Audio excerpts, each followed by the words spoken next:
வணக்கம். நம்மிடமே இருக்கிறது மருந்து. இஸ்ரேல் நாட்டில் விளையும் மொச்சப்பயிறு பச்சை நிறமாகவும் அதிக இனிப்பு சுவையும் கொண்டது. இதில் வெள்ளை மொச்சை, கருப்பு மொச்சை, சிவப்பு மொச்சை, மரமொச்சை மற்றும் நாட்டு மொச்சை என பல வகைகள் உள்ளன. Thiamine, vitamin A, C, K மற்றும் B6, தாமிரம், செலினியம், இரும்பு சத்து,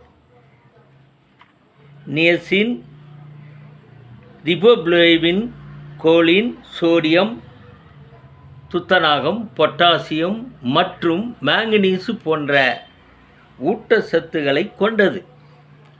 ஆன்டி ஆக்சிடென்ட் நிறைந்தது. பெண்களுக்கு மிகவும் நல்லது. இரத்த சர்க்கரை அளவை கட்டுப்பாட்டில் வைக்கும் இதில் உள்ள நார்ச்சத்து உதவி புரிகிறது. கொழுப்பை குறைத்து கலோரிகளை எரிப்பதால் உடல் எடை வேகமாக குறையும். வணக்கம்.